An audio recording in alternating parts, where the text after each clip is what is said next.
सहनावतु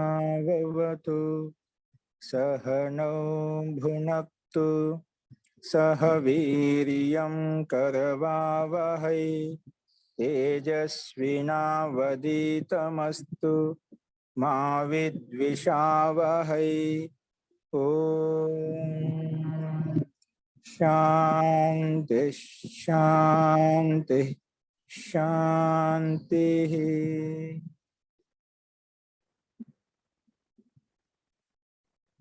सर्वेभ्यो नमः। అందరికీ నమస్కారం అండి। నిన్నటి పాఠంలో ఏదైనా సందేహాలు ఉన్నాయండి?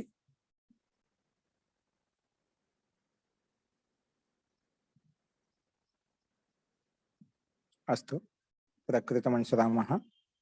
నిన్న మనము అభ్యాసం 42లో ఉన్నటువంటి 48లో ఉన్నటువంటి వాక్యాలు చెప్పుకున్నాము।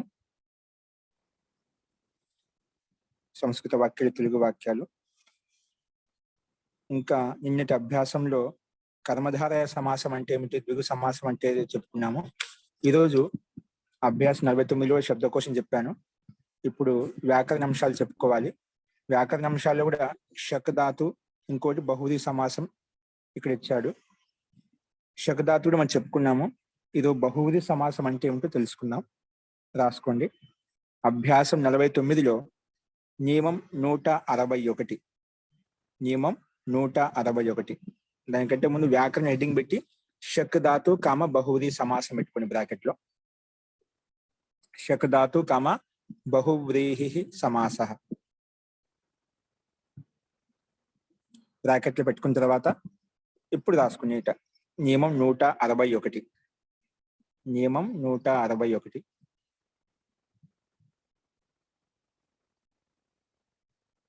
ఓకే, సూత్రం వచ్చేసి అనేకం అన్య పదార్థే, అనేకం అన్య పదార్థే, అనేకం అన్య పదార్థే,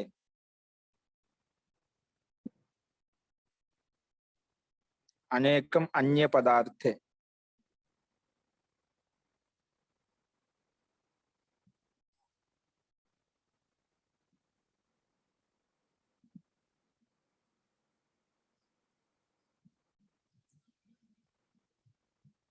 దీన్ని పక్కనే రాసుకోండి బ్రాకెట్। ఇది అనేకం అన్య పదార్థం, ఇది సూత్రము అంటే బహువ్రీహి సమాసం చేసేటువంటి సూత్రం అన్నమాట।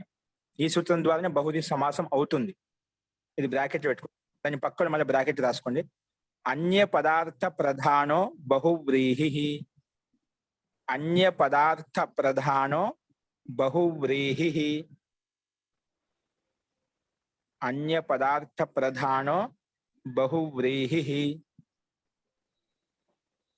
బహువ్రీహి సమాసంలో అన్య పదార్థ ప్రధాన, అన్య పదం అంటే అన్య పదం ప్రధానంగా ఉంటే దాన్ని బహువ్రీహి సమాసం అంటాం, చెప్పాం। అవ్యయీభావ సమాసంలో అవ్యయ పదం ప్రధానంగా ఉంటుంది అంటే పూర్వపదం ప్రధానంగా ఉంటుంది। తత్పురుష సమాసంలో ఉత్తర పదం అని ప్రధానంగా ఉంటుంది।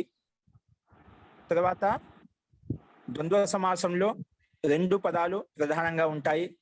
ద్విగు సమాసంలో ముఖ్యంగా పూర్వపద సంఖ్యావాచక శబ్దం ఉంటుంది। తర్వాత బహువ్రీహి సమాసంలో అన్య పదం ప్రధానంగా ఉంటుంది, ఇప్పుడు మనం చెప్పుకున్నాం। కాబట్టి ప్రతి సమాసంలో ఒక్కొక్క పూర్వపదం కానీ ఉత్తర పదం ఏదైనా ప్రాధాన్యత ఉంటుంది, కొన్ని చోట్ల రెండు పదాలకు ప్రాధాన్యత ఉంటుంది, ఇప్పుడు మనం చెప్పుకున్న విధంగా। కాబట్టి వాటిని గమనించాలి। అందుకే ఇక్కడ అన్య పదార్థ ప్రధానో బహువ్రీహి అని చెప్పాడు। అంటే అంటే ఇక్కడ చెప్పుకున్నట్టు విగ్రహ వాక్యాలు కాకుండా ఈ రెండు విగ్రహ వాక్యాలు వదిలిపెట్టి వేరే పదం ప్రధానంగా ఉంటుంది, అందుకే అన్య పదార్థ ప్రధానో బహువ్రీహి సమాసః అని చెప్పామంట। ఓకే, ఇది బ్రాకెట్ పెట్టుకోండి, అన్య పదార్థ ప్రధానో బహువ్రీహి। ఇప్పుడు రాసుకోండి దీని తాత్పర్యం।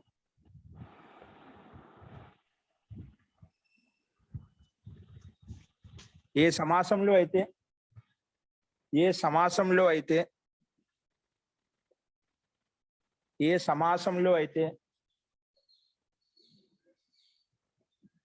అన్య పదానికి ప్రాధాన్యత ఉంటుందో, అన్య పదం యొక్క అర్థానికి రండి, అన్య పదం యొక్క అర్థానికి ప్రాధాన్యత ఉంటుందో, అన్య పదం యొక్క అర్థానికి ప్రాధాన్యత ఉంటుందో, అన్య పదం యొక్క అర్థానికి ప్రాధాన్యత ఉంటుందో దానిని బహువ్రీహి సమాసం అంటాము. దానిని బహువ్రీహి సమాసం అంటాము.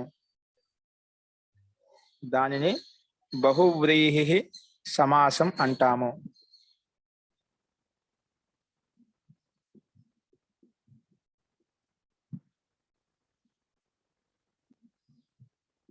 ఏ సమాసంలో అయితే అన్య పదం యొక్క అర్థం ప్రధానంగా ఉంటుందో దానిని బహువ్రీహి సమాసం అంటాము. బహువ్రీ సమాసం అయినప్పుడు దాంట్లో కంటిన్యూగా బహువ్రీ సమాసం చేసినప్పుడు లేదా అయినప్పుడు బహువ్రీ సమాసం చేసినప్పుడు ఆయన బహువ్రీహి సమాసం చేసినప్పుడు బహువ్రీహి సమాసం చేసినప్పుడు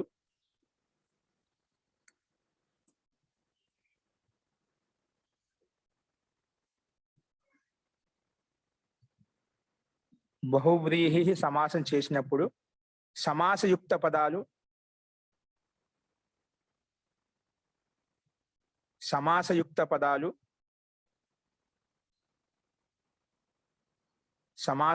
అంటే రెండు పదం విడగొట్టిన కలుపుతాం కదా, ఆ కలిపినటువంటి శబ్దం దాన్ని సమాసయుక్త పదం అంటున్నాం. దాని సమస్త పదం అని కూడా వచ్చు. సమస్త పదం అంటే సమాసయుక్త పదం అంటే సమాసంతో కూడుకుంటే పదం అని అది అంటున్నా. ఇక్కడ సమాసం అయినప్పుడు సమాసయుక్త పదం లేదా సమస్త పదం, సమాసయుక్త పదం లేదా సమస్త పదం రెండు ఒకటి కావాలంటే బ్రాకెట్లో పెట్టుకోండి. సమాసయుక్త పదం అంటే సమస్త పదం అంటాం. కలిపి రాసిన దాన్నే సమస్త పదం అంటాం. సమాసయుక్త పదం అంటే సమస్త పదం స్వతంత్రంగా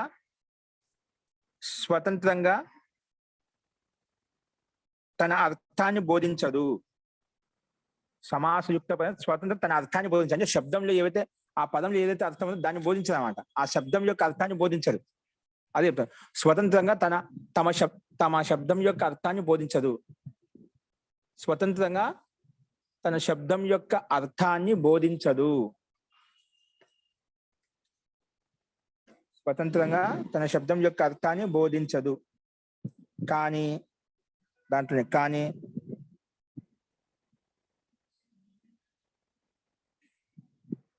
కానీ అది విశేషణ రూపంలో పనిచేస్తుంది. విశేషణ రూపంలో పనిచేస్తుంది అంటే ఎవరికైతే సంకేతిస్తుందో వారికి విశేషణ ఆ శబ్దం అనేది విశేషణ రూపంలో పనిచేస్తుంది. కానీ ఆ సమస్త పదం అనేది విశేషణ రూపంలో పనిచేస్తుంది. విశేషణ రూపంలో పనిచేస్తుంది.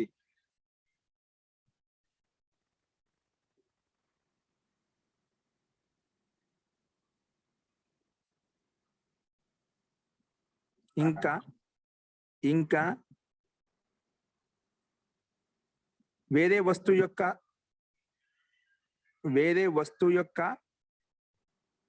అర్థాన్ని ఇంకా వేరే వస్తువు యొక్క అర్థాన్ని లేదా జ్ఞానాన్ని వేరే వస్తువు యొక్క అర్థాన్ని లేదా జ్ఞానాన్ని విశేష రూపంలో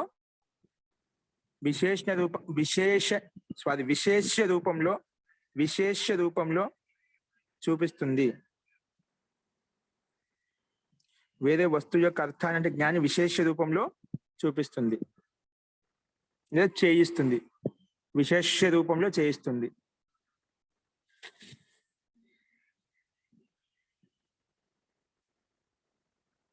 తెలియజేస్తుంది అని చెప్పు. తెలియజేస్తుంది. ఓకే, ఒకసారి మళ్ళీ చెప్తున్నా. బహుళీ సమాసం చేసినప్పుడు సమస్త పదం అంటే సమాసయుక్త పదం స్వతంత్రంగా తన యొక్క అర్థాన్ని బోధించదు. కానీ ఆ శబ్దము విశేషణ రూపంలో పనిచేస్తుంది. ఆ శబ్దము విశేషణ అంటే సమాసయుక్త పదం అన్నమాట. విశేషణ రూపంలో పనిచేస్తుంది. ఇంకా ఏదైనా ఒక అన్య వస్తువు యొక్క అర్థాన్ని లేదా జ్ఞాన్ని ఇంకా వేరే వస్తువు యొక్క అర్థాన్ని లేదా జ్ఞాన్ని విశేష రూపంలో తెలియజేస్తుంది లేదా చూపిస్తుంది.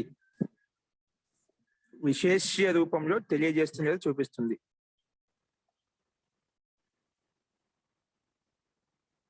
ఓకే, ఇంకా రాసుకుని ఇంకా ఈ బహువ్రీహి సమాసాన్ని గుర్తుపట్టడానికి గుర్తుపట్టాలంటే ఇప్పుడు పైన చెప్పిన నియమాలు మొత్తం ఉంటాయండి, అవి చూపిస్తాను మీకు వాక్యంలో. ఇంకా ఈ బహువ్రీహి సమాసాన్ని గుర్తుపట్టాలంటే ఈ బహువ్రీహి సమాసాన్ని గుర్తుపట్టాలి అంటే బహువ్రీహి సమాసాన్ని గుర్తుపట్టాలంటే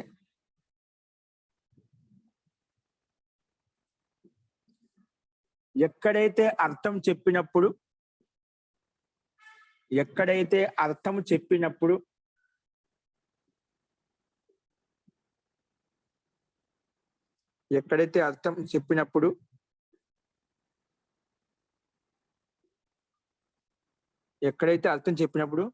యత్ అనే సర్వనామ శబ్దాన్ని ఉపయోగిస్తామో యత్ అనే సర్వనామ శబ్దాన్ని ఉపయోగిస్తామో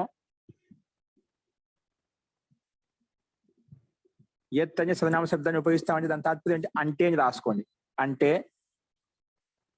అంటే యం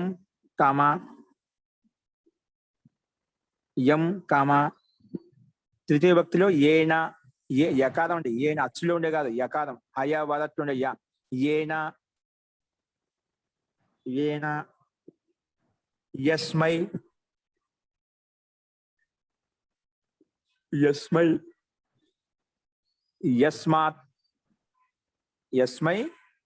క్రమంగా చెప్తున్నా. ప్రథమ విభక్తి ద్వితీయ భక్తి యం ఏనా యస్మై, ఇంకా యస్మాత్ పంచమ భక్తి. షష్ఠిలో యస్య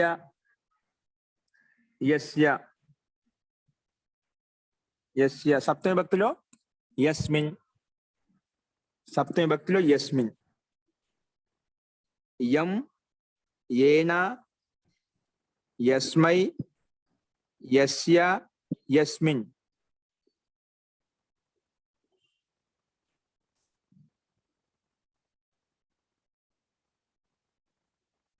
ఇలాంటి అర్థం వస్తుందో దాన్ని బహువ్రీహి సమాసం అని గుర్తించాలి.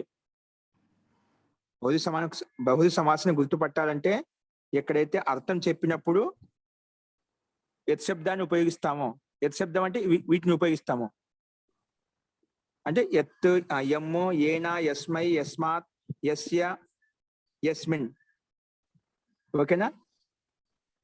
యత్ సర్వనామ శబ్దాన్ని ఉపయోగిస్తామో అది బహువ్రీహి సమాసం అని గుర్తించాలి, దాని బహువ్రీహి సమాసం అని గుర్తించాలి. అంటే ఈ శబ్దాలు మనకు ఖచ్చితంగా బహువ్రీహి సమాసం అంటే ఈ శబ్దాల్లోంచి ఏదో ఒక శబ్దం సర్వనామ శబ్దంతో విడగొడతామండి, చూపిస్తాను.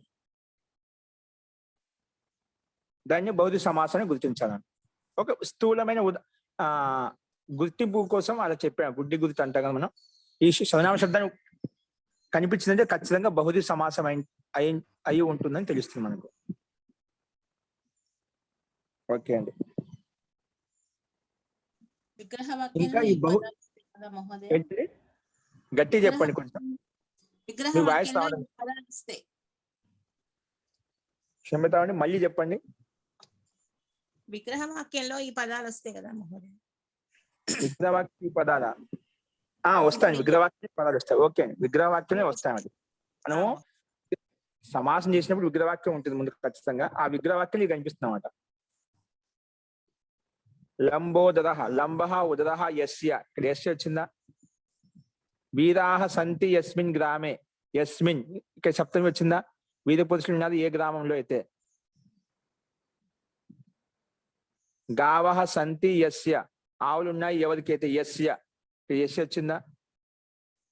అలాగా మనకు యస్య యస్మిన్ ప్రాప్తం ఉదకం యం గ్రామం, ప్రాప్తమయ్యే నీరు ఏ గ్రామానికి అయితే, ప్రాప్తం ఉదకం యం గ్రామం, ఇక్కడ యం వచ్చిందా? అలాగే మనకి ఎగ్జాంపుల్ చూస్తాము. ఆ రకంగా విగ్రహవాక్యంలో ఈ శబ్దాలు, ఈ సర్వనామ శబ్దాలు ఖచ్చితంగా ఉపయోగిస్తాం. అస్తు, ఇంకా రాసుకోండి. ఇంకా ఈ బహువ్రీహి సమాసానికి సాధారణంగా 3 ఉపభేదాలు ఉన్నాయి. ఇంకా ఈ బహువ్రీహి సమాసానికి 3 ఉపభేదాలు ఉన్నాయి. బహువ్రీహి సమాసానికి 3 ఉపభేదాలు ఉన్నాయి.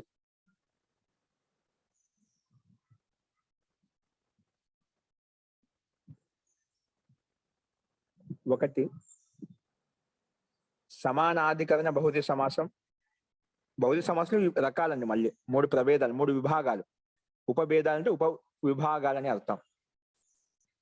ఒకటోదేంటి? సమానాధికరణ బహువ్రీహి సమాసం. సమానాధికరణ బహువ్రీహి సమాసం. 2 సహార్థక బహువ్రీహి సమాసం. సహార్థక బహువ్రీహి సమాసం. సహార్థక బహువ్రీహి సమాసం. మూడవది వ్యధికరణ సమాసం. మూడవది ఏంటండి?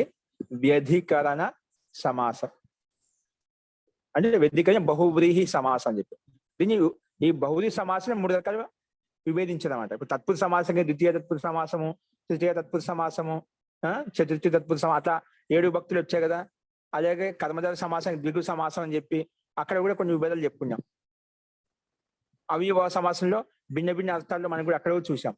ఆ రకంగా ఇక్కడ కూడా బహువ్రీహి సమాసానికి మనకు 3 ఉపవిభాగాలు ఉన్నాయి. అవి ఒకటి సమానాధికరణము, 2 సహార్థకము, 3వది వ్యధికరణం. ఈ రకంగా 3 మనకు రకాలుగా చూపించాడు. దాంట్లో మొట్టమొదటి రాసుకో సమానాధికరణం అంటే ఏమిటి, సమానాధికరణం బహువ్రీహి సమాసం అంటే చూద్దాం.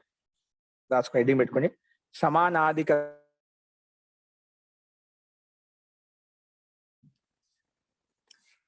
సమానాధికరణ బహువ్రీహి సమాసం.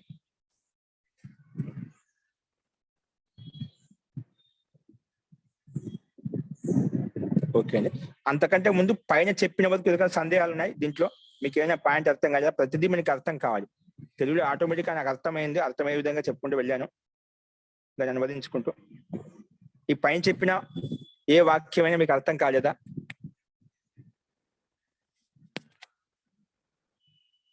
అస్తు, అందరికి అర్థమైంది. ఇప్పుడు రాసుకోండి. సమానాధికరణ బహువ్రీహి సమాసం అంటే ఏంటో చూద్దాం. రాసుకోండి.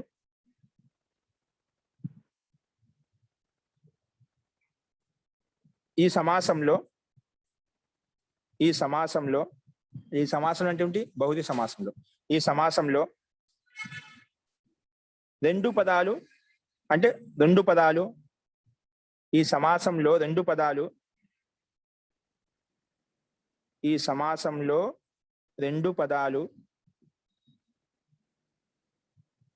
ఈ సమాసంలో 2 పదాలు ప్రథమ విభక్తిలో ఉంటాయి. 2 పదాలు అంటే ఏమిటండి? పూర్వపదము, ఉత్తర పదం అని అర్థం. ఏంటి? పూర్వపదము, ఉత్తర పదం. మన సమాసానికి వచ్చిన 2 పదాలు ఉంటాయి కదా, 2 అంతకన్నా ఎక్కువ ఉండొచ్చు, కానీ అందుకే 2 పదాలు అంటే ఇక్కడ పూర్వపదం, ఉత్తర పదం అని అర్థం చేసుకోవాలి. అస్తు. ఈ సమాసం 2 పదాలు ఒకే ప్రథమ విభక్తిలోనే ఉంటాయంట. ఏముంటాయంట? ప్రథమ విభక్తిలో ఉంటాయి. ఇలా కనిపించిన కొన్ని ప్రథమ విభక్తిలో ఉన్నాయి 2 పదాల్లో, అది ఖచ్చితంగా సమానాధికరణ బహువ్రీహి సమాసం అని ఉంటుంది.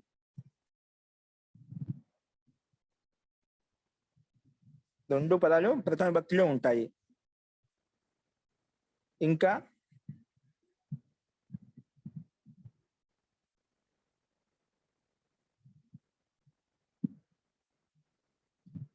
అన్య పదార్థం యొక్క కర్త, అన్య పదార్థం యొక్క కర్తను వదిలిపెట్టి, అన్య పదార్థం యొక్క కర్త అంటే ఇప్పుడు బహువ్రీహి సమాసం ఏది ప్రధానంగా ఉంటుందని చెప్పాను? అన్య పదం ప్రధానంగా ఉంటుంది కదా, అది అన్య పదాన్ని వదిలిపెట్టి, ఓకేనా? అన్య పదాన్ని వదిలిపెట్టి, అదే అంటున్నా ఇక్కడ.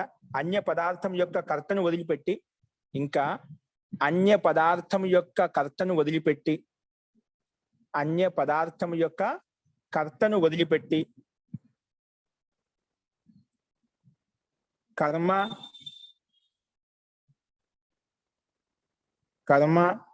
కరణం, సంప్రదానం,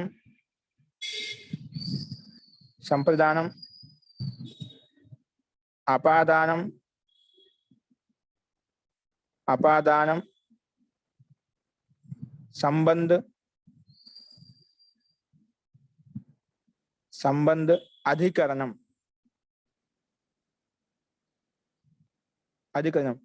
ఇందులోంచి కూడా ఏదైనా విభక్తి ఉండొచ్చు. అంటే ప్రథమ విభక్తి ఉంటే ప్రథమ విభక్తి కాదు, అన్య పదార్థం యొక్క అర్థం వదిలిపెట్టి అయితే ఒక్కోసారి కర్మ కూడా ఉండొచ్చు, ద్వితీయ విభక్తి ఉండొచ్చు, తృతీయ విభక్తి కూడా ఉండొచ్చు, చతుర్థి ఉండొచ్చు, పంచమి ఉండొచ్చు, షష్ఠి ఉండొచ్చు, సప్తమి కూడా ఉండొచ్చు. అది చెప్పానమాట. ఏం చెప్పాను? అన్య పదార్థం యొక్క కర్తను వదిలిపెట్టి కర్మ, కరణం, సంప్రదానం, అపాదానం, అధికరణం ఇటువంటి విభక్తుల్లో కూడా ఉండవచ్చు, లేదా ఈ విభక్తుల్లో కూడా ఉండొచ్చు,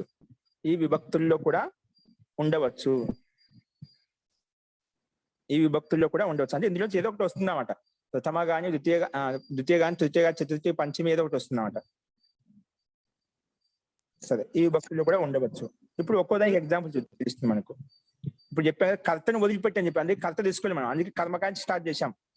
ఏంటి గురుగారు? ఇప్పుడు మనం మిగతా 6 చెప్పారు కదా, కర్త, కర్మ, కరణం, అవి రెండింటిలో ఉంటాయా లేకపోతే ఒక పదంలో ఉంటాయా, రావచ్చా? దోనో పదమే ప్రథమ విభక్తి హీ रहती है ఉంటుంది చెప్పా. అవును, రెండు పదాలు ప్రథమ విభక్తి ఉంటుంది. విభక్తి అంటే ప్రథమ విభక్తిలో ఏకవచనం కానీ ఏకవచనంలో ఉంటుంది, ఏకవచనం కానీ ద్వివచనం, బహువచనం కానీ. అదే ఉత్తర పదంలో కూడా ఏకవచనం, ద్వివచనం ఏదో ఒకటి ఉంటుంది, కానీ ప్రథమ విభక్తిలోంచే ఉంటుంది. ఏంటి కింద మన ద్వితీయ నుంచి సప్తమి దాకా ఎందుకు చెప్పుకున్నాం? అది ఎప్పుడు ఎగ్జాంపుల్ తెలుస్తుంది. ఇప్పుడు మీకు ఎగ్జాంపుల్ చూపిస్తాను. ఎందుకంటే అన్య పదార్థం యొక్క కర్తను వదిలిపెట్టే మిగతావన్నీ వచ్చేస్తాయి. కర్త అంటే మన కర్త, కర్మ, కరణం, సంప్రదానం, అపాదానం, సంబంధ అధికరణం కదా, 7 విభక్తులు మనకు. ఓకేనా? అందులో కర్తను వదిలిపెట్టి అని చెప్పాం. కర్తను వదిలిపెట్టి మిగిలిన కూడా విభక్తులు వస్తాయి. అవి ఎలాగో ఇప్పుడు చూపిస్తాను మీకు. ఓకే, ఇప్పుడు ఎగ్జాంపుల్ రాసుకోండి. కర్మ హెడ్డింగ్ బట్టి రాసుకోండి. చెప్పేదా మొత్తం కర్మ, కరణం చెప్పుకుంటూ వచ్చాం క్రమంగా. కర్తను వదిలిపెట్టి, కర్త రాదు. నమస్తే అండి. రాసుకోండి. కర్మకి ఎగ్జాంపుల్ ఏమిటి? ఇప్పుడు కర్తను వదిలిపెట్టి కర్మ, కరణాలు మనకు విభక్తులు కనిపిస్తాయని చెప్పాం కదా, అప్పుడు ఎలా ఉంటాయి చూద్దాం. కర్మ హెడ్డింగ్ పెట్టి రాసుకోండి. ప్రాప్తం ఉదకం యం గ్రామం.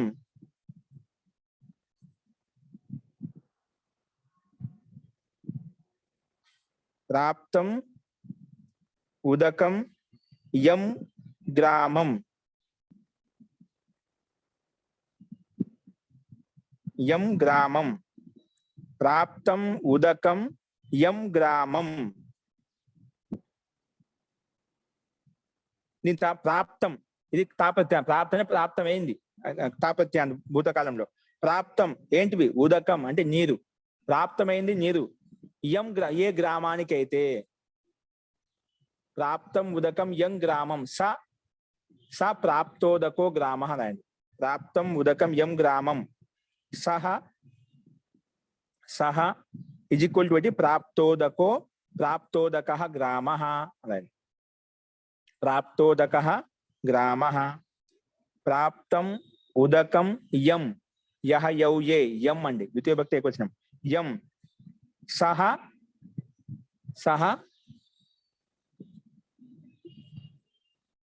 యం గ్రామం కూడా పెట్టి యం గ్రామం సహ. యం గ్రామం సహ. ఇప్పుడు ఇజ్జుకోలు పెట్టి ప్రాప్తోదక గ్రామ. ప్రాప్తోదక గ్రామ.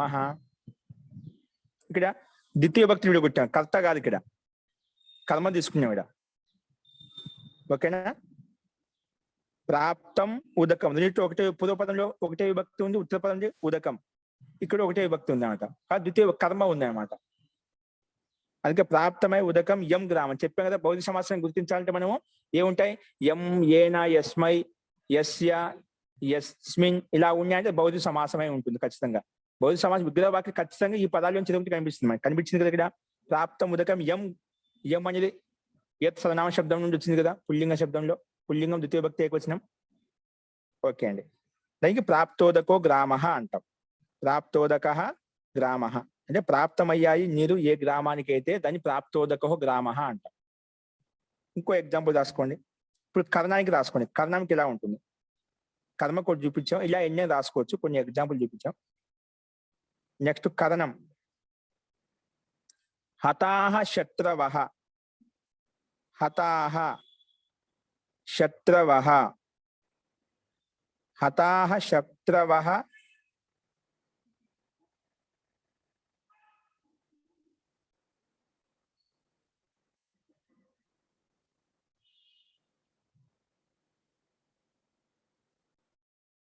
హతాహ శత్రవః ఏన, హతాహ శత్రవః ఏన, సహ హతశత్రుః, హతాహ శత్రవః ఏన ఎవరి ద్వారా అయితే, ఎవరి చేత అయితే, హతాహ శత్రవః ఏన సహ ఇజ్ ఈక్వల్ టు హతశత్రుః. అతన్ని ఏమంటాం? హతశత్రుః. ఎవరైతే శత్రువుని చంపి అతని హతశత్రువు, శత్రువుని చంపినటువంటి వాడిని హతశత్రువు అంటాం. అంటే హతాహ శత్రువు అంటే హతాహ చంపబడ్డారు ఎవరు? శత్రువులు. ఏనా ఎవరి చేత అయితే అతన్ని హతశత్రువు అంటాం. అతన్ని ఏమంటాం? హతశత్రువు అంటాం. హతశత్రువు అంటే ఆ శత్రువుని చెప్పే రాజా కాబట్టి హతశత్రువు యొక్క రాజా అని అర్థం. హతశత్రువు బ్రాకెట్ రాజా, బ్రాకెట్ రాజా. హతశత్రువు రాజా అని అర్థం. మహోదయ, ఇక్కడ లాస్ట్ లో సహా ఎందుకు వస్తుంది మహోదయ? సహాయం చంపబడ్డారు ఎవరి చేత అయితే అతన్ని. హతశత్రువు అర్థమైందండి. చంపాడు ఎవరైతే అతను, అతను అని చెప్పడం కోసం మనం క్లారిటీ కోసం చెప్పాలి కదా. హతాహ శత్రవః ఏన, హతశత్రువు డైరెక్ట్ రాసుకోవచ్చు. మరి గ్రామంలో ఎలా వచ్చింది మహోదయ? అక్కడ గ్రామం దగ్గర అక్కడ వచ్చిందా? ప్రాప్తం ఉదకం ప్రాప్తం ఉదకం యం, యం గ్రామం. సహ, సహ ప్రాప్తోదకః గ్రామః. సహ అక్కడ వచ్చింది కదా. అక్కడ వచ్చిందండి. అక్కడ అర్థం కాలేదు, అర్థం అవ్వలేదు అది. అక్కడ సహ ఎలా వచ్చిందండి? ప్రాప్తం ఉదకం, ప్రాప్తమే ఉదకం నీరు. ఉదకం అంటే నీరు. యం ఏ గ్రామానికైతే, అలాంటి గ్రామాన్ని సహ, అలాంటి గ్రామానికి సహని, ఆ గ్రామమును, అంటే సహ ఊహించుకుంటాం మనం. ఓకే మహోదయ, దాన్ని ప్రాప్తోదకః గ్రామః అని చెప్పాం. ఓకే ఓకే ఓకే ఓకే, ప్రాప్తోదకః. అర్థమైందండి మహోదయ, ధన్యవాదాలు. ఓకే, అలాగే హతాహ శత్రువః ఏన సహ హతశత్రువు అయిపోయింది. ఇదే విధంగా ఉత్తీర్ణ పరీక్ష, ఉత్తీర్ణ పరీక్ష. దీనిలో రాష్ట్ర విగ్రహవాక్యము ఉత్తీర్ణ పరీక్ష డైరెక్ట్ చెప్పాను. ఇడగొట్టండి. ఉత్తీర్ణాః పరీక్షాః యైః ఎవరి ద్వారా అయితే, అంటే ఉత్తీర్ణ పరీక్షలు ఎవరైతే, అది బహుశా తీసుకున్నాను. ఏదైనా కూడా పెట్టుకోవచ్చు. అన్ని పరీక్షలు పాస్ అయ్యారు ఎవరైతే, లేదా ఏ విద్యార్థులు అయితే, యైః విద్యార్థినై బాలకై, అలాగా. కానీ యైః పెట్టుకోండి. ఉత్తీర్ణాః పరీక్షాః, ఉత్తీర్ణాః పరీక్షాః యైః అంటే ఏ ఛాత్రులతో అయితే, ఏ విద్యార్థులు అయితే వాళ్ళని ఏమంటాం? ఉత్తీర్ణ పరీక్ష, ఉత్తీర్ణ పరీక్ష అంటాం. గురుగారు మనం ప్లూరల్ లో వాడాం కాబట్టి మనకి సమస్త పదం కూడా ప్లూరల్ లో ఉండాలా? సమస్త పదం తర్వాత మనం మాదిరితే ఏకవచనం వస్తుందండి, ప్లూరల్ లో ఉండదు. అంటే విగ్రహవాక్యం మనం బహువచనంలో రాసాం కాబట్టి యైః సాహం తేహి అని అంటాం అనేసి అడిగాను అంతే. తైహి అంటాం. అనుకోండి. ఉత్తీర్ణ పరీక్ష అనే ఉత్తీర్ణ పరీక్ష అంటాం బహువచనంలో. ముందుకు వెళ్ళిపోతుంది, చెప్తాను. ఉత్తీర్ణాః పరీక్షాః యైః లేదా ఏన, ఉత్తీర్ణ పరీక్షః సహ, అదే ఉత్తీర్ణ పరీక్ష సహ అతడు. ఇక్కడ సహా పెట్టుకున్నాక లేదంటే తే పెట్టుకోవాల్సి వస్తుంది. యైహి అన్యాం కాబట్టి సహ తౌ తే పెట్టింది. తే ఉత్తీర్ణ పరీక్షాహ అంటే ఉత్తీర్ణ పరీక్షలో ఆ విద్యార్థిని ఇక్కడ బహువచనం పెట్టుకోండి. ఇది ఒక్కటి బహువచనం పెట్టుకోండి. ఉత్తీర్ణాః పరీక్షాః యైః తే ఉత్తీర్ణ పరీక్షాః. ఇది కూడా బహువచనం పెట్టుకోవాలి. దీని ఇంకా ముందు తీసుకెళ్ళచ్చు మీ యైః అంటే ఇదే పదం తీసుకురావచ్చు అనమాట. కానీ తర్వాత చెప్తున్నా అది వచ్చినప్పుడు.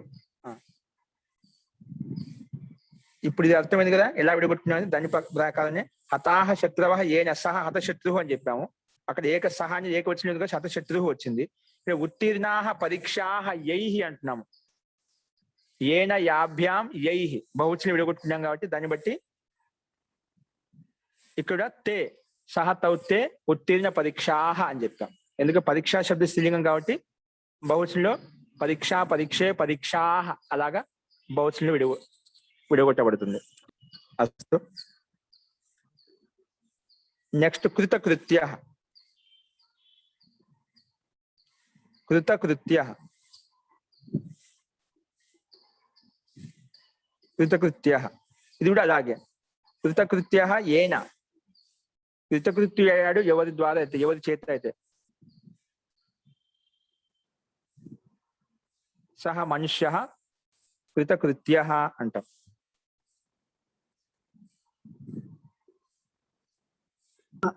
మహోదయ కృతకృత్యః ఏన సహ. ఏన సహ కృతకృత్యః ఏన సహ కృతకృత్యః ఏన సహ కృతకృత్యః. ఇది తృతీయ భక్తికి కర్ణానికి కర్ణానికి కొన్ని ఎగ్జాంపుల్ చూపించారు. మూడు. నెక్స్ట్ సంప్రదాయం ఎలా ఉంటుంది చూడండి. సంప్రదానం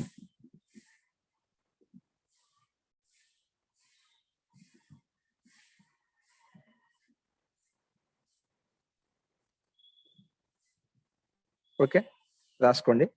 సంప్రదాయంలో దత్తం భోజనం యస్మై. దత్తం భోజనం యస్మై. దత్తం అని ఇచ్చాము. ఏంటి భోజనం ఇచ్చాము. భోజనం యస్మై ఎవరికైతే ఎవరి కోసం అయితే. యస్మై కొడుకు కోసం అర్థం వస్తుంది కదా. ఎవరి కోసం అయితే లేదు ఎవరికైతే. దత్తం భోజనం దత్తః కిం భోజనం కస్మై యస్మై. యస్మై దత్తం ఎవరికైతే ఇచ్చామో తెలియదు అనిశ్చయంలో అతని దత్త భోజన అని చెప్తాం. ఇప్పుడు తెలియదు కదా. ఇప్పుడు యస్మై పదంలో విడగొట్టుకున్న పదాల్లో మనకు అర్థం రావడం లేదు. మనం విడగొట్టి ఏమి దత్తం భోజనం అని చెప్పాం. దత్తం ఒక పదము భోజనం ఒక పదము. ఈ రెండు పదాల్లోనూ అర్థం ఏమన్నా? ఈ రెండు పదాన్ని వదిలిపెట్టి యస్మై దత్తం దత్తః భోజనం దత్తం భోజనం యస్మై ఎవరికైతే అది ఎవరికైనా కావచ్చు. కాబట్టి వేరే పదం ప్రధానంగా ఉంది ఇక్కడ. అందుకే బహుళ సమాసం అంటాం. ఇక్కడ చెప్పాం కదా యస్మై ఏనా యస్య వచ్చినది బహుళ సమాసాన్ని గుర్తించాలి. అదేవిధంగా ఇక్కడిగా విగ్రహవాక్యం చూస్తున్నాం మనం. దత్తం భోజనం యస్మై సహ దత్త భోజన. సహ దత్త భోజన అతని దత్త భోజన అంటే భోజనం ఇచ్చినటువంటి వాడు అని అర్థం. దత్త భోజన దత్తం భోజనం ఇవ్వబడింది భోజనం యస్మై ఎవరి కోసం అయితే సహ అతని దత్త భోజన అంటాం. దత్త భోజన. ఇప్పుడు ఆయన భోజనం ఎవరికి ఇవ్వబడుతుంది? ఒక భిక్షకుడే ఉంటాడు యాచకుడే ఉంటాడు అనమాట. కాబట్టి మన అనుమానంగా ఇంకా వేరేం కావచ్చు సందర్భాన్ని బట్టి. ఇప్పుడు సహజంగా ఇప్పుడు అడిగే ఎవరికి ఇవ్వబడుతుంది? భిక్షగానికి ఇవ్వబడుతుంది యాచకుడికి ఇవ్వబడుతుంది. కాబట్టి భిక్షగాడు యాచకుడు అని బ్రాకెట్లో పెట్టుకోవచ్చు. నెక్స్ట్ అపాదానం చూసుకోండి. ఇది సంప్రదాయానికి ఒక ఎగ్జాంపుల్ చూపించాం ఈ రకంగా ఉంటుందని చెప్పి. సో అన్నింటిలో మనకు విగ్రహవాక్యాలు ఖచ్చితంగా యస్మై ఏనా ఏదో ఒకటి ఉంటుంది మనకు. నెక్స్ట్ చతుర్థి భక్తిలో అపాదానం అపాదానం ఎడ్డింగ్ పెట్టుకోండి. పతితం పంచమిలో అపాదానం పతితం పర్ణం యస్మాత్. పతితం పర్ణం పడిపోయింది. పతితం పర్ణం యస్మాత్ స పతిత పర్ణః సహ పతిత పర్ణః. పడిపోయింది పర్ణం అంటే ఆకు. ఎక్కడి నుంచి అయితే వేరవుతుంది చెప్పాను కదా, ఎక్కడి నుంచి వేరే అక్కడ పంచమభక్తి వస్తుందా. యస్మాత్ పడిపోయింది పత్రం ఎక్కడి నుంచి తెలియదు మనకు, ఎక్కడి నుంచే పడిపోవచ్చు. అందుకే ఆ ఎక్కడి నుంచి పడి ఆ పదానికి ఇక్కడ ప్రాధాన్యత, అన్య పదానికి ప్రాధాన్యత. పతితం పర్ణం పడింది, పర్ణం అంటే ఆకు. యస్మాత్ ఎక్కడి నుంచి అయితే సహా దాన్ని పతిత పర్ణ అంటాం. ఆ పత్రాన్ని పతిత పర్ణ అంటాం. పతిత పర్ణ, ఇక్కడ పర్ణ శబ్దం పుల్లింగం ఉంది కదా, అందుకే సహా పెట్టాం. పతిత పర్ణ, పతిత పర్ణ. నెక్స్ట్ ఇది అర్థమైంది కదా మనకు. పతితం పర్ణం యస్మా స పతిత పర్ణ, పతితం పుష్పం యస్మా స పతిత పుష్ప. పతిత పుష్పం వస్తుంది. పతితం పుష్పం యస్మా స తత్ తత్ వస్తుంది ఇక్కడ. తత్ పతిత పుష్పం, పుష్పం శబ్దం నపుంసకలింగం కాబట్టి. పతితం పర్ణం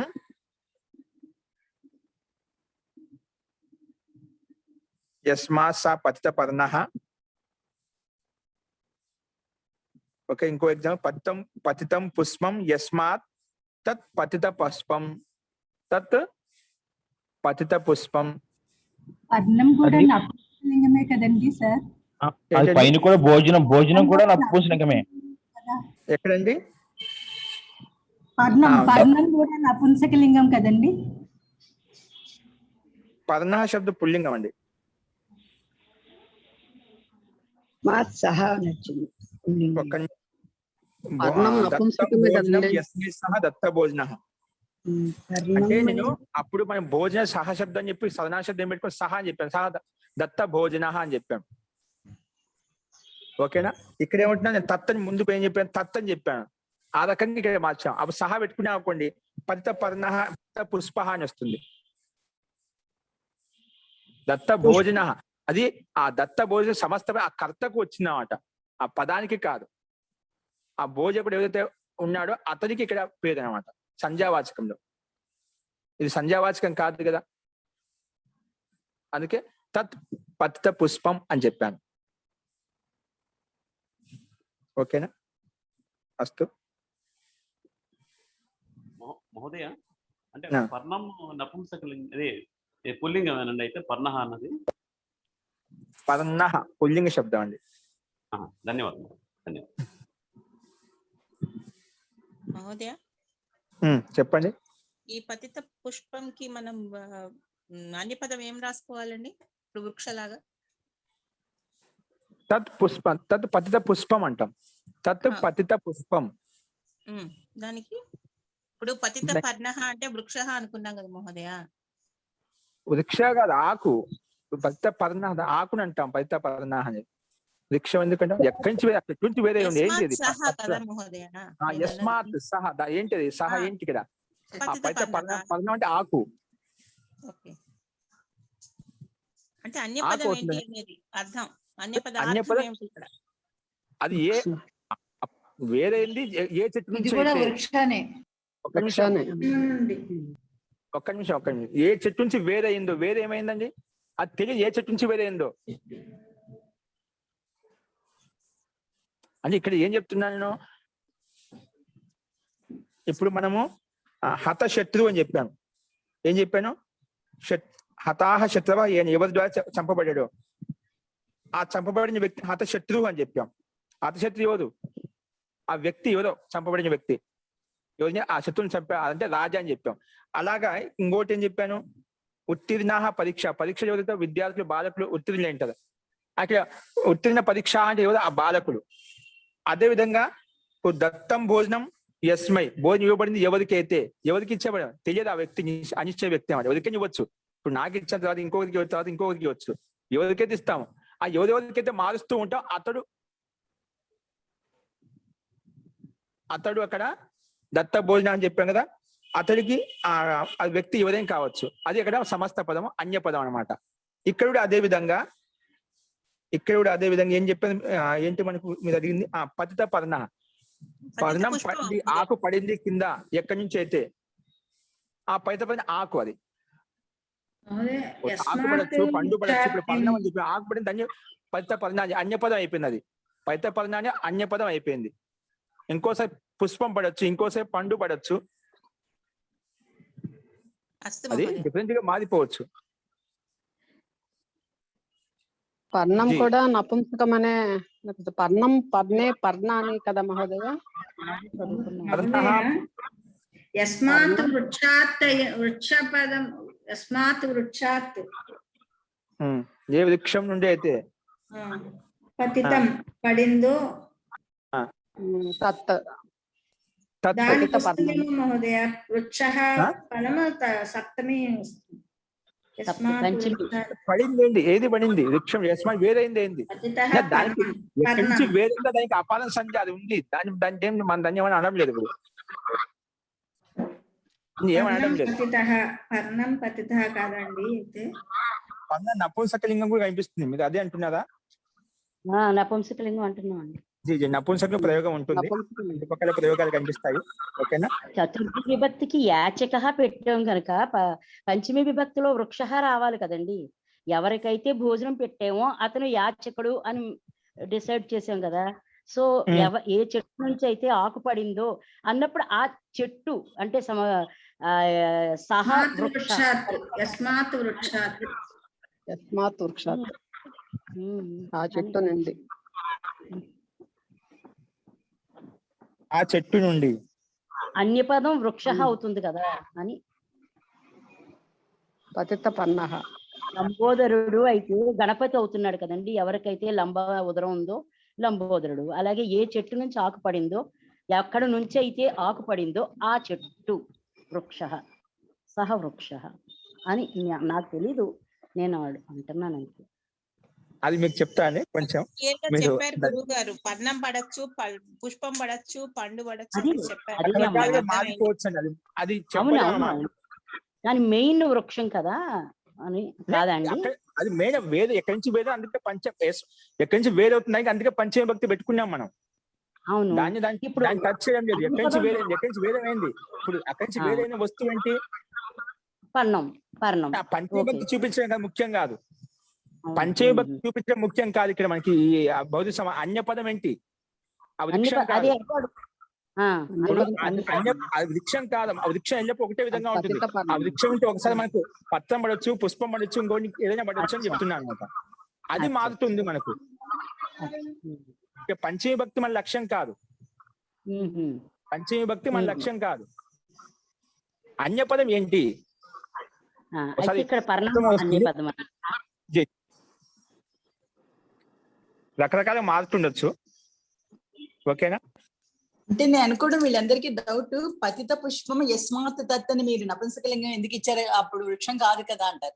పుష్పం అనేది చెట్టు నుంచి లేదుగా, ఎవరి జల్లో నుంచి పడచ్చు. పుష్పం ఏదైతే పడిందో ఆ పుష్పం అది.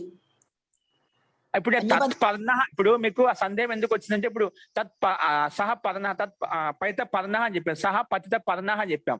ఒకవేళ పతిత పర్ణం అని చెప్పాం అనుకోండి, అప్పుడు ఇక్కడ తత్వ వస్తుంది. ఇక్కడ అది మనం పర్ణశబ్దం నపుంసకం తీసుకుని తత్ పతిత పర్ణం రావాలా.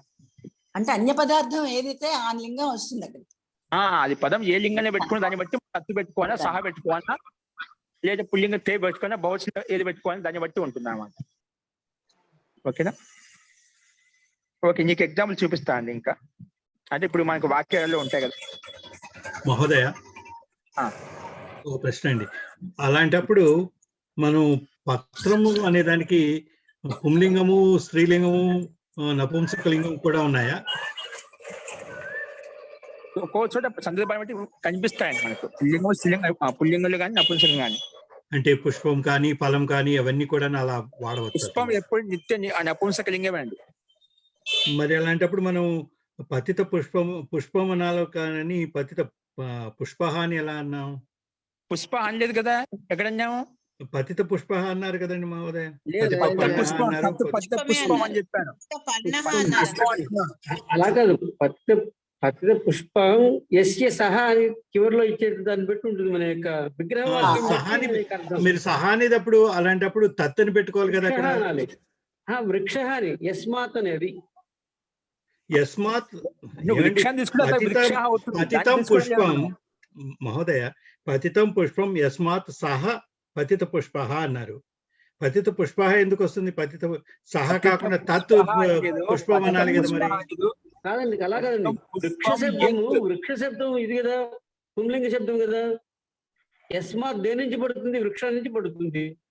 వృక్ష శబ్దం పుంలింగ శబ్దం కాబట్టి దేని నుంచి వచ్చిన అది దాని యొక్క లింగం వస్తుంది. పంచమి విభక్తి పీతం కాబట్టి. అంబరం యస్య సహ పీతాంబర సహా, దాన్ని బట్టి మన యొక్క లింగం దీనికి వస్తుంది. అది ఆ పాయింట్ అర్థమైందండి. సహా చెప్పుకున్నారు కదా, సహా చెప్పుకోవడం అక్కడ మీ సహా అర్థమైందండి. చెప్పలేదు. కొంచెం తత్ శబ్దం అపాదానం కాబట్టి చెప్పాను. మీరు అలా చెప్తున్నారు కాబట్టి అర్థమైంది. అది ఒక్క నిమిషం తత్ శబ్దం గురువు చెప్పాను. గారిని చెప్పనియండి సార్. చెప్పండి సార్. తత్ శబ్దం చెప్పాను అక్కడ. ఓకేనా?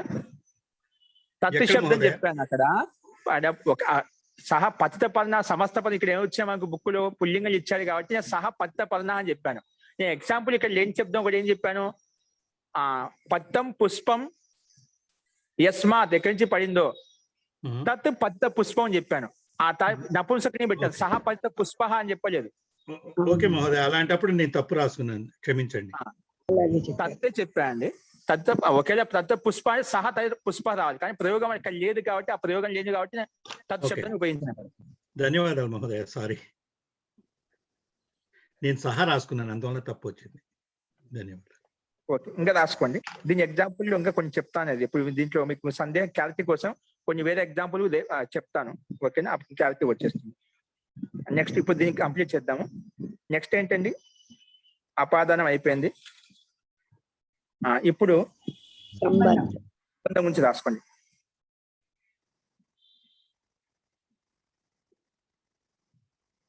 పీతం అంబరం యస్య.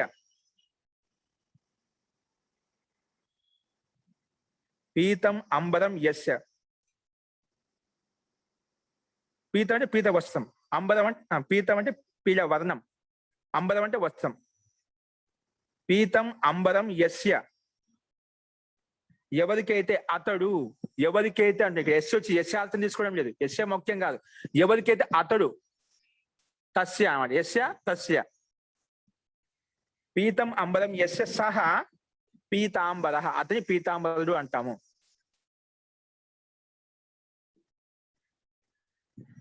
పీతం అంబరం యస్య సహ పీతాంబర, పీతాంబరుడు అంటే ఆ పీతాంబరు ఎవరికి పేరు అంటే కృష్ణునికి పేరు. పీత వస్త్రాలు కృష్ణుని కాదు, ఎవరైనా తీసుకోవచ్చు. పీత వస్త్రం ధరించిన వాడంతా అది పీతాంబరుడు అని చెప్పి పిలుస్తా ఉంటాం.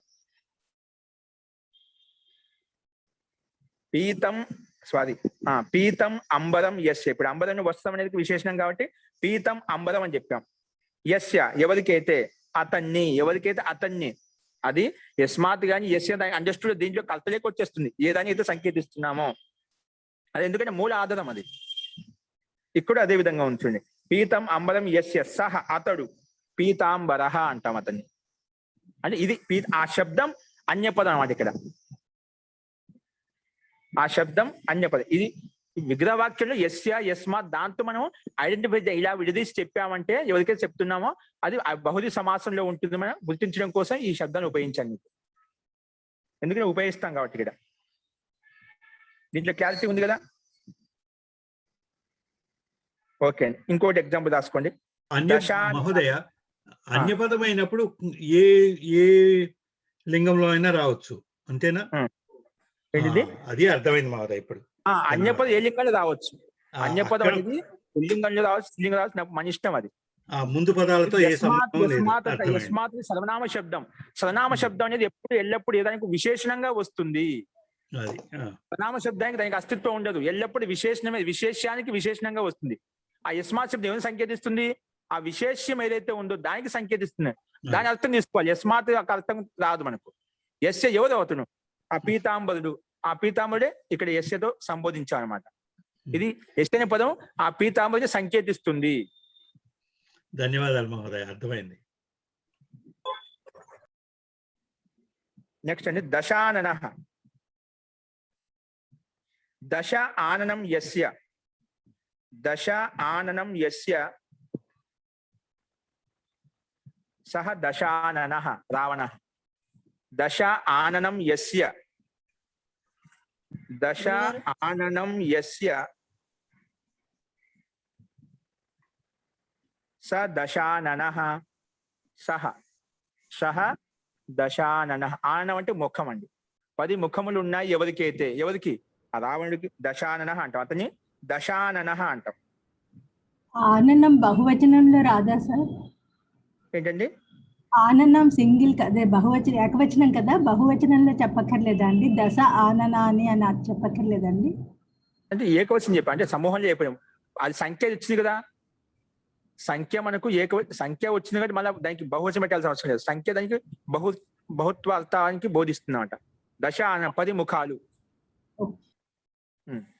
సంఖ్యా శబ్దం సంఖ్యా శబ్దం లేకపోతే మీరు చెప్పినట్టు మళ్ళీ దాన్ని ఆనాన్ని పెట్టుకోవాలి, బహువచనం పెట్టుకోవాలి. ధన్యవాదాలు. ధన్యవాదాలు. దశ ఆననం యస్య స దశానన సహ దశానన. ఎవరు? రావణుడు. చతురః ఆననం యస్య.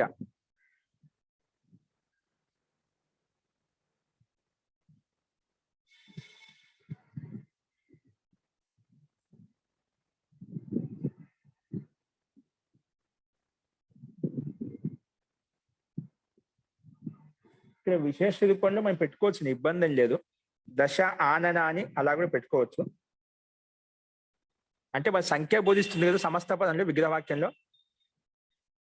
దశ ఆనన అని యస్య అని చెప్పి మళ్ళీ అక్కడ మళ్ళీ ఏకవచనం తీసుకొస్తాం, దశానన అని చెప్పి అంటాం. దశ ఆననని అలా కూడా రాసుకోవచ్చు, ఇబ్బంది లేదు. అదేగా చతురః ఆననం యస్య లేదా చతురః ఆననాని యస్య. చతురః ఆననం యస్య, అతని చతుర ఆనన అంటే 4 ముఖములు ఉన్నవారిని చతుర ఆనన అంటాం. చతురః ఆననాని యస్య, 10 ముఖాలు ఉన్నాయి ఎవరికైతే, అలా కూడా రాసుకుంటాం. అప్పుడు ఆననాని అన్నప్పుడు చత్వారి రావద్దండి? చత్వారి ఆనన, చత్వారి రావక్కర్లేదండి ఆననాని అన్నప్పుడు? చత్వారి ఆననాని యస్య అంటే అది దానికి విశేషం కాదండి. ఓకే మహోదయ, ఆనన పదం ఆనన పుంలింగంలో ఉంటుందా నపుంసకంలో? పుల్లింగంలో పోతుంది, పుల్లింగంలో అవుతుంది. సమస్త పదం వచ్చేసి పుల్లింగంలో వచ్చేస్తుంది. ఓకేనా? చతురః గజానన. అందుకే చెప్పా చతురః ఆననం యస్య స చతురానన.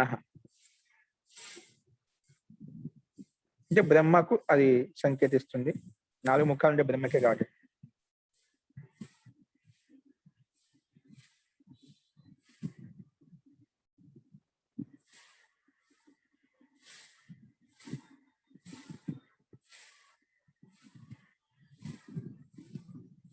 చత్వారః ముఖాః యస్య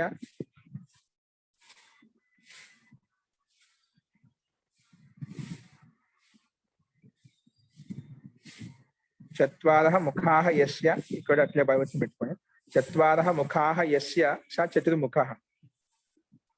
చత్వారః ముఖాః యస్య స చతుర్ముఖః.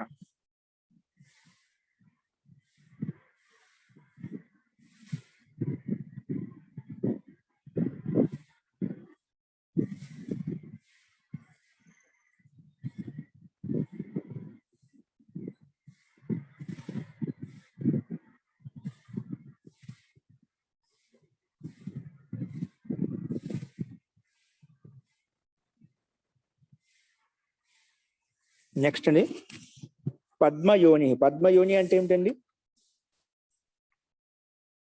పద్మయోని అర్థం తెలుసు కన్నా? పద్మమునందు పుట్టినవాడు. ఏంటండి? పద్మమునందు పుట్టినవాడు. పద్మమునందు పుట్టినవాడు. పద్మంలోంచి పుట్టినవాడు.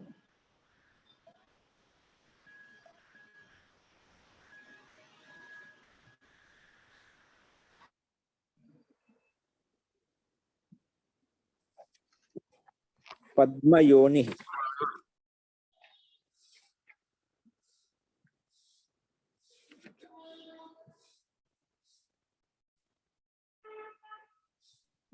పద్మమే యోనిగా కలవాడు. బ్రహ్మ కదండి మహోదయ, బ్రహ్మను ఉపయోగించే కదా చెప్తారు.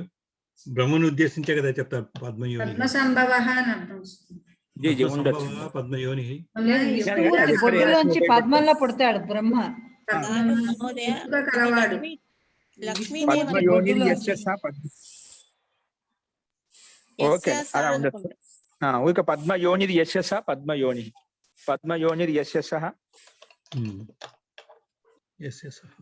ఎవరికైతే ఉంది అది ఆ ప్రాప్తి ఆ జన్మ ఏదైనా కానీ ఎవరికైతే ఉంది పద్మయోనిది యస్య సహ.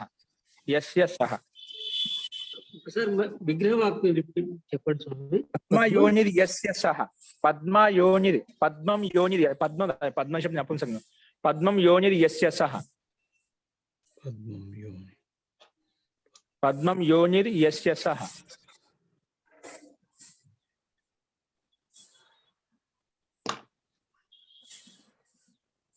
ఓకే, ఇవి మనకు టెస్ట్ లో కొన్ని చూసాము. నెక్స్ట్ అధికరణ రాసుకోండి. అధికరణం 1. వీరాః పురుషాః యస్మిన్. వీరాః పురుషాః యస్మిన్. యస్మిన్ గ్రామే అది మనం అధ్యయనం చేసుకుంటాం. వీరాః పురుషాః వీర పురుషులు ఉన్నారు యస్మిన్. వీరాః పురుషాః యస్మిన్ సహ వీర పురుషః గ్రామః. సహ వీర పురుషః గ్రామః.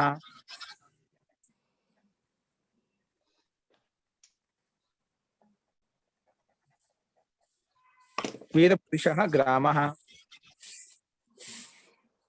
వీరాః పురుషాః యస్మిన్ సహ వీర పురుషః గ్రామః. వీర పురుషుడు గ్రామాన్ని వీర పురుషో గ్రామః అంటాం. వీరాః పురుష వీర పురుషులు ఉన్నారు యస్మిన్ ఎక్కడైతే అంటే ఏ గ్రామంలో అయితే దాన్ని వీర పురుషాః గ్రామః అంటారు. ఏ గ్రామ వీర పురుష ఇక్కడ అన్యపదం వీర పురుషుడు అనమాట. ఓకేనా? వీర పురుషో గ్రామః అంటాం. ఇంకోటి మీరు ఏదో అడిగారు కానీ దశ అన్నం ఇక్కడ అని చెప్పి ఒకవేళ నపుంసక దశ చత్వారః ఆననః యస్య సహ పుల్లింగం తీసుకున్నాం అనుకోండి, అప్పుడు మనం అలా పెట్టుకోవచ్చు. నపుంసకలింగ శబ్దం కాబట్టి ఇక్కడ మనకు ప్రత్యక్షం కనిపిస్తుంది కదా, బహుశ్ని పెట్టుకోవచ్చు. చత్వారి ఆననాని యస్య సహ చతుర్ముఖః. చత్వారి ఆననాని యస్య సహ చతుర్ముఖః సమస్త పదంలో పుల్లింగం అయిపోతుంది. విగ్రహవాక్యంలో విడివిడిగా అలాగే పెట్టుకోవచ్చు.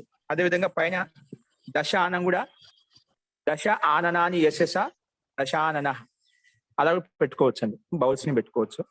మహోదయ వీరాః పురుషాః వీర పురుషాః వీరాః పురుషాః బహువచనం తీసుకున్నాం. సమస్త పదం వీర పురుషాః అవుతుంది. వీరాః పురుషాః యస్మిన్ సహ ఈజ్ ఈక్వల్ టు వీర పురుషః. వీర పురుషః. ఓకేనా? వీర పురుషః.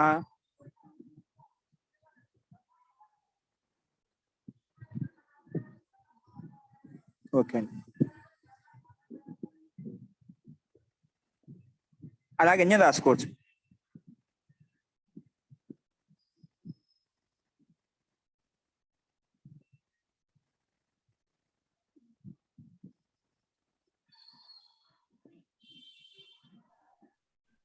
అదే అలా అయితే పతితాని పర్ణాని యస్మాత్ సహా కూడా రాసుకోవచ్చు కదా. అయితే పతితాని పర్ణాని యస్మాత్ సహ. జీ జీ పతిత పర్ణ.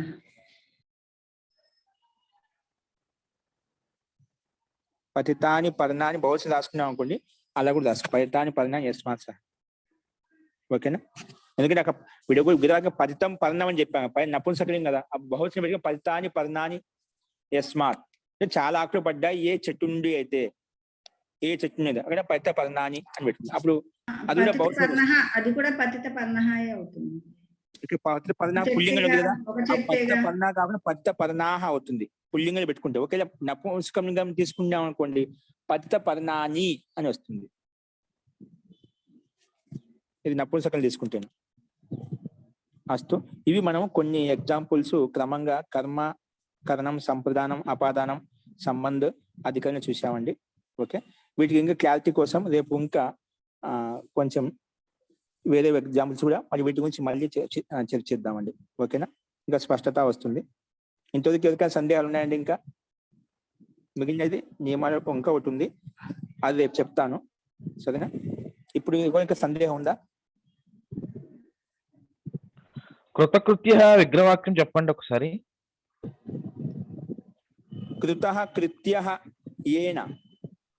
కృతః కృత్య, సరేనండి. వీటి గురించి మళ్ళీ ఆలోచిద్దామండి రేపు. ఓకేనా? మహోదయ ఎటువంటి ఉన్నా దాంట్లో మనసులో పెట్టుకోదు, ఏదైనా ఓపెన్ గా చెప్పేస్తుండండి, అడుగుతూ ఉండండి. ఇప్పుడు వాదే వాదే జాయతే తత్వబోధ, అట్లా మనం వాద వివాదం ఎవరికి మనసులో ఏ శంక ఉంటే అది అడుగుతూ ఉంటే తెలుస్తూ ఉంటుంది అన్నమాట. ఓకేనా?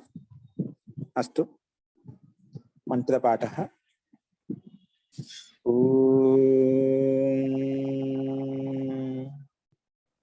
సర్వే భవంతు సుఖినః, సర్వే సంతు నిరామయాః, సర్వే భద్రాణి పశ్యంతు, మా కశ్చిద్ దుఃఖ భాగ్ భవేత్. ఓం శాంతి శాంతి శాంతి. ధన్యవాదాలు.